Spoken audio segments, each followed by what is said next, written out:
Hello, Brandon. Hey, how are you? Great. Welcome to the Automotive Vendor Spotlight. Thanks for having me. I appreciate it. You got it. So, what I like to do on these is jump right in and tell us about your product. Spend 3 or 4 minutes, 5 minutes if you need it, 2 minutes if you don't. And then afterwards, I'm going to ask you a few questions, okay? Sure, absolutely. All right. Tell us what you're about. Sure, man. So we're a chemical company, been around for about 85 years, called Justice Brothers. Uh, we're the distributor here for the state of Texas. We have obviously the entire United States, the entire world, but we're in charge personally here in the state of Texas. But our distributorship runs from here to Georgia. We cover 8 states, have 500 dealerships in our southeast. We sell anything from oil additives to brake fluid, transmission fluid, which a ton of my competitors have the same thing, right? Yeah. So I don't like to say I sell those things. I do sell those things. I think they're top tiered, one of the best products in the world, from fuel services to one of the best oil additives in the world. But what we sell is more like the Chick-fil-A of the chemical business, right? We're the best service, right?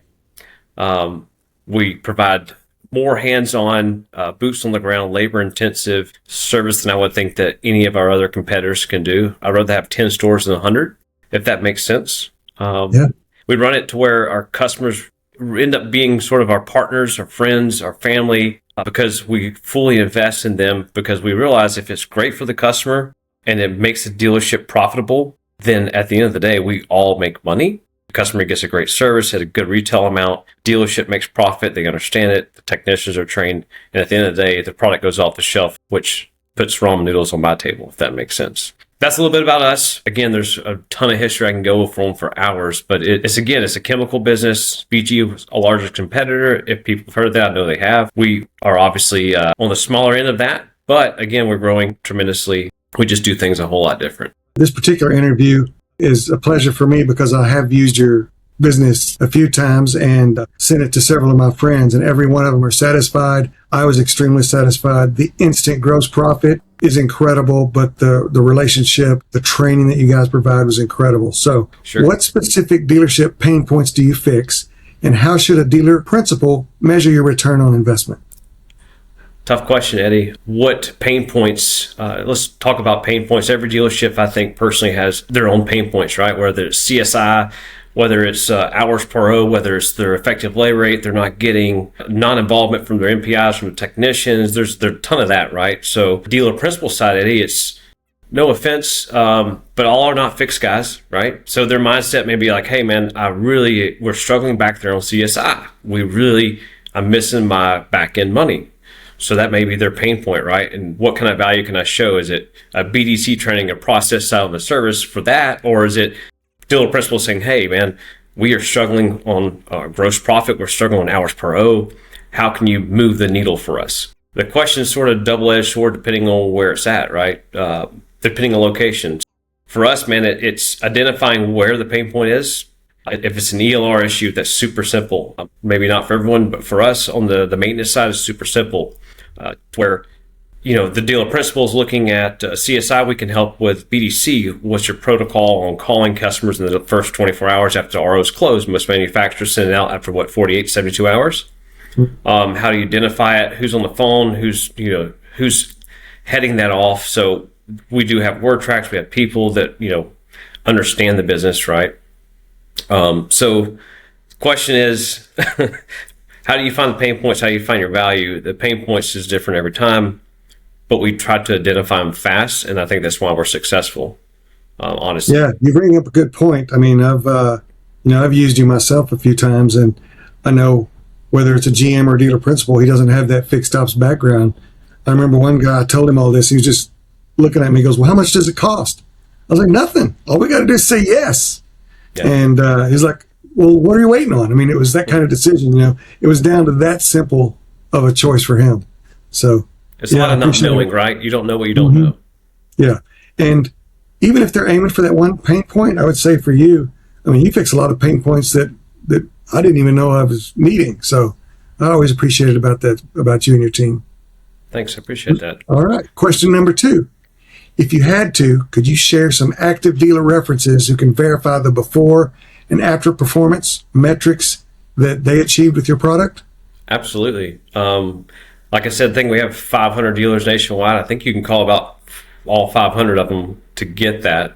If you want specific names and details, emails, address, phone numbers, absolutely. The state of Texas, I think we're currently around 80 something dealerships, rooftops. Again, this is going to year number 5, so we started with nothing. Hope to be way more, but yes, in the state of Texas, if you need a reference, and I have 80 of them with emails and phone numbers if you need them, for sure. Okay, I've got a few for you. Okay, the third question is, how does your business integrate with dealerships, DMS or CRMs? Is that something you do? Is there any that you don't mesh with well? Everyone's got their DMS they don't like, right? I don't like rentals. I don't like dealer track. No, so the fun fact is I don't really like any of them, but I've learned to be really well at all of them. How about that? Yes, you are. So the hardest part, I think, Eddie, of our job as a vendor is walking into a service structure that's super busy, that has 1,000 people. If you've been in the seat before, which unfortunately I have, don't want to go back, we know that there's about 600 darts being thrown at you every hour, right? But what we do and what my guys do and what we've learned is giving someone like you or whoever across the table, hey, I want to go through your list of what your maintenance items, even if it's your air filters, your alignments, whatever it may be. We're going to come up with an ELR you want to be targeted. We're going to come up with a gross profit on parts that your parts manager is going to be happy with, because you got to make sure those guys are happy. We're going to come up with a retail amount, flag amount, so your technicians are happy. And you're going to say, Brandon, I like all those. Or Brandon's team, I like all those. Let's do it. Cool. Please move out of the way. Let me get CDK. Top in some UOC or CDK service, USPS, whatever it may be, rentals, dealer track, X-Time, Techion. I think there's Dealer Light Year out there. Anyways, name them all. We will move out of the way. We will take care of it, do all the work for you, set up and bin locations for your parts, make sure the source account's correct. That's the hard part, I think, for a lot of dealers. Like, man, I don't have time to do all that. No, I get it. So let us do it. Sign off on it, and you're happy with it, and give me the keys to the kingdom, and we'll fix it. Secondary note to that is, a lot of our dealers, I think we talked about earlier, we do warranty uplifts, an annual warranty uplift, parts or service. Glad you brought that up. Yeah. So for me, it's selfishly, I use it because I do get your data. You have to sign off on it, right? It doesn't cost you, it costs me. But I pull data from your CDK, your rentals, Techion, whatever it may be. And for me, selfishly, what it does is it gives me and my team the advantage of walking into your dealership sort of preloaded. Hey, I can see John over here is really struggling with, his commodity sales, battery sales, or his brake fluid exchanges, whatever it may be. And I can come preloaded, and it gives me something for me on the back end for the dealer. It gives you an annual warranty uplift. We can track it, every 3 or 4 months. Hey, man, you really need to raise these rates.